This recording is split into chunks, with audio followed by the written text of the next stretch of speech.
मुरादाबाद के सपा सांसद doctor ST Hasan Lok Sabha के बाहर और लोकसभा के अंदर लगातार जनता की समस्याओं और हिंदुस्तान भर के अवाम की तकलीफों की तरफ सरकार का ध्यान दिलाते रहते हैं और उनके समाधान की मांग करते रहते हैं। इसी क्रम में 23 सितंबर को संसद के विशेष सत्र के दौरान डॉक्टर एसटी हसन ने लोकसभा में देश के मौजूदा हालात के साथ साथ लॉकडाउन के दौरान सरकार के मिसमैनेजमेंट और उसकी वजह से आम नागरिकों को होने वाली नाकाबिले बर्दाश्त तकलीफों और परेशानियों को भी निहायत जज्बाती अंदाज में बयान किया और लोकसभा अध्यक्ष के आसन पर आसीन अधिष्ठाता मंडल की सदस्य रामा देवी को मुखातिब करते हुए साफ अल्फाज में कहा कि अगर 22 मार्च को जनता कर्फ्यू लगाते वक्त ही ये ऐलान कर दिया जाता कि 25 मार्च से लॉकडाउन किया जा रहा है तो लोग शायद समय रहते अपने घरों को पहुंच जाते।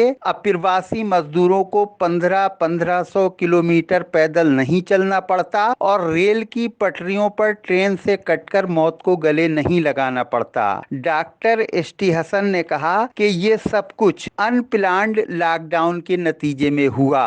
सांसद डॉक्टर एसटी हसन ने स्वास्थ्य मंत्री से ये मांग भी की कि अगर कोरोना की स्वदेशी दवा अभी तैयार नहीं हो पाई है तो रूस से कोरोना की दवा इंपोर्ट की जाए। ये बात काबिले जिक्र है कि डॉक्टर एसटी हसन खुद भी कोरोना वॉरियर हैं और लॉकडाउन के दौरान उन्होंने अपने पूरे मुरादाबाद संसदीय क्षेत्र में जरूरतमंदों की काफी मदद की, साथ ही एक डॉक्टर होने के नाते मरीजों का भरपूर इलाज भी किया। 23 सितंबर को लोकसभा में अपनी बात रखते हुए सांसद डॉक्टर एसटी हसन ने कहा, मुझे समय देने के लिए आपका बहुत बहुत शुक्रगुजार हूं।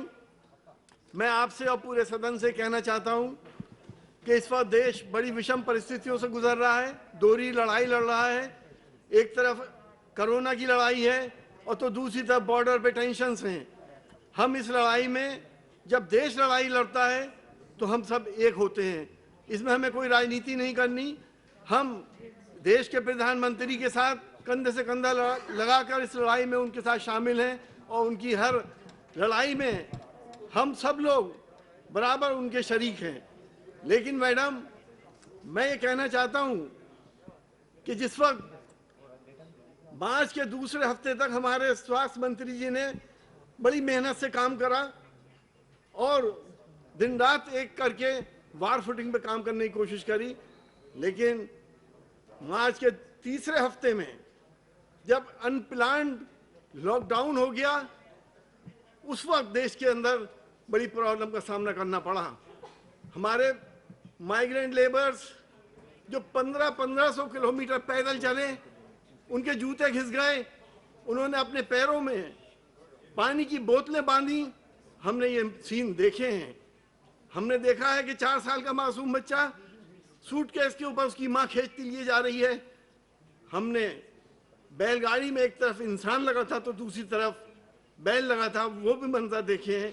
और हमने बापू के इस देश में 2 जून की रोटी लिए हुए जो लोग पटरी पे सो रहे थे, उन पटरियों पे बिखरी हुई रोटियां देखी हैं, उनकी लाशें देखी हैं।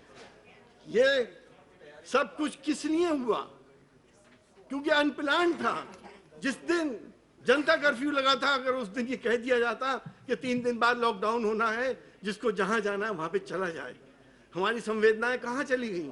हमारे एहसासात कहां चले गए? क्यों नहीं एकदम से स्पेशल ट्रेन चलाई गई और क्यों नहीं बसें चलाई गई और इस गरीब को उसके घर नहीं पहुंचाया गया? मैडम, हमने देखा कि कुछ लोगों ने कोरोना को भी कम्युनलाइज कर दिया। हमने देखा कुछ एंकर ने कोरोना जिहाद की बात करी। क्या इन लोगों के ऊपर जो नफरतों की सौदागरी करते हैं कोई पाबंदी नहीं लगाई जा सकती?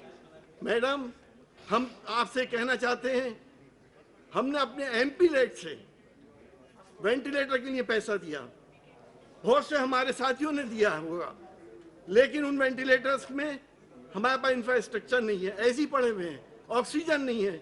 मेरे स्वास्थ्य मंत्री जी से दरखास्त है कि इंफ्रास्ट्रक्चर को डेवलप कर दिए ताकि वेंटिलेटर इस्तेमाल हो सके। WHO की रिपोर्ट है कि अब ये कोरोना एयरबोर्न डिजीज है, हवा में है, फिजा में है और चाइना की ये रिपोर्ट है कि ये 15 मीटर तक लोगों को इन्फेक्शन दे रहा है। तो ऐसे हालात में मैं समझता हूं जब तक वैक्सीन नहीं आएगी, जब तक हम इस पर कंट्रोल नहीं कर पाएंगे। मेरी स्वास्थ्य मंत्री जी से दरखास्त है, अगर स्वदेशी वैक्सीन अभी नहीं बन पा रही है तो क्यों नहीं हम जल्द से जल्द रूस की वैक्सीन को इंपोर्ट करें, क्योंकि रूस की वैक्सीन साबित हो गई है कि वो इफेक्टिव है। सबसे बड़े जर्नल में एक लेख भी छपा है उसके लिए लैंसेट के अंदर कि ये वैक्सीन इफेक्टिव है। जिन लोगों ने माइग्रेट किया, जिन लोगों की मौतें हो गई, जिन पत्रकारों की मौतें हो गई, उनका कोई डेटा नहीं है, उनके कंपनसेशन का इंतजाम होना चाहिए। आज इकोनॉमी हमारी कोलैप्स कर गई, उस कोलैप्स इकोनॉमी के अंदर मेरी भारत सरकार से ये गुजारिश है कि रोजगार सृजन करे जाएं, लोगों की मदद की जाए और कोरोना से लड़ने के लिए हम सब एक होकर कोरोना की भी लड़ाई लड़ेंगे, बॉर्डर की भी लड़ाई लड़ेंगे और हमें अल्लाह से उम्मीद है कि हम जीतेंगे और हमारा देश दुनिया में नंबर 1 पे होगा। बहुत बहुत शुक्रिया। बहुत